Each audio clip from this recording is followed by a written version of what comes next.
Au nom du Père, du Fils et du Saint-Esprit. Amen. Lecture du livre des Actes des Apôtres, chapitre 2, versets 14 à 32. Le jour de la Pentecôte, Pierre, debout avec les 11 autres apôtres, prit la parole et dit d'une voix forte: Habitants de la Judée et vous tous qui séjournez à Jérusalem, comprenez ce qui se passe aujourd'hui. Écoutez bien ce que je vais vous dire. Il s'agit de Jésus le Nazaréen, cet homme dont Dieu avait fait connaître la mission en accomplissant par lui des miracles, des prodiges et des signes au milieu de vous, comme vous le savez bien. Cet homme livré selon le plan et la volonté de Dieu. Vous l'avez fait mourir en le faisant clouer à la croix par la main des païens. Or, Dieu l'a ressuscité en mettant fin aux douleurs de la mort, car il n'était pas possible qu'elle le retienne en son pouvoir. En effet, c'est de lui que parle le psaume de David. Je regardais le Seigneur sans relâche. S'il est à mon côté, je ne tombe pas. Oui, mon cœur est dans l'allégresse. Ma langue chante de joie. Ma chair elle-même reposera dans l'espérance. Tu ne peux pas m'abandonner à la mort, ni laisser ton fidèle connaître la corruption. Tu m'as montré le chemin de la vie. Tu me rempliras d'allégresse par ta présence. Frères, au sujet de David, notre Père, on peut vous dire avec assurance qu'il est mort, qu'il a été enterré et que son tombeau est encore aujourd'hui chez nous.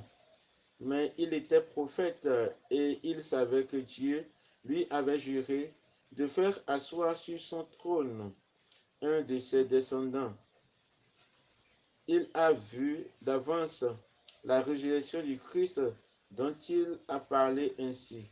Il n'a pas été abandonné à la mort et sa chair n'a pas connu la corruption. Ce Jésus, Dieu l'a ressuscité. Nous tous, nous en sommes témoins. Parole du Seigneur. Nous rendons grâce à Dieu. Psaume 15. Garde-moi, Seigneur mon Dieu, toi mon seul espoir. Garde-moi, mon Dieu. J'ai fait de toi mon refuge. J'ai dit au Seigneur, tu es mon Dieu. Seigneur, mon partage et ma coupe. De toi dépend mon sort. Je bénis le Seigneur qui me conseille. Même la nuit, mon cœur m'avertit.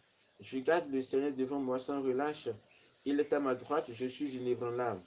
Mon cœur exulte, mon âme est en fête. Ma chair elle-même repose en conscience. Tu ne peux m'abandonner à la mort, ni laisser ton ami voir la corruption. Je n'ai pas d'autre bonheur que toi. Tu m'apprends le chemin de la vie. Devant ta face, débordement de joie. À ta droite, éternité de délices. Garde-moi, Seigneur mon Dieu, toi mon seul espoir. Alléluia, Alléluia, Alléluia. Voici le jour que fit le Seigneur, qu'il soit pour nous jour de fête et de joie. Alléluia, Alléluia, Alléluia. Le Seigneur soit avec vous et avec votre esprit. Évangile de Jésus-Christ selon saint Matthieu. Gloire à toi, Seigneur. Chapitre 28, versets 8 à 15. Quand les femmes eurent entendu les paroles de l'ange, vite elles quittèrent le tombeau tremblantes et toutes joyeuses, et elles coururent porter la nouvelle aux disciples. Et voici que Jésus vint à leur rencontre et leur dit: Je vous salue. Elles s'approchèrent et, lui saisissant les pieds, elles se prosternèrent devant lui. Alors Jésus leur dit: Soyez sans crainte, allez annoncer à mes frères qu'ils doivent se rendre en Galilée. C'est là qu'ils me verront. Tandis qu'elles allaient en chemin, quelques-uns des hommes chargés de garder le tombeau allèrent en ville annoncer au chef des prêtres tout ce qui s'était passé. Ceux-ci, après s'être réunis avec les anciens et avoir tenu conseil, donnèrent aux soldats une forte somme en leur disant: Voilà ce que vous raconterez. Ces disciples sont venus voler le corps la nuit pendant que nous dormions. Et si tout cela vient aux oreilles du gouverneur, nous lui expliquerons la chose et nous vous éviterons tout ennui. Les soldats prirent l'argent et suivirent la leçon.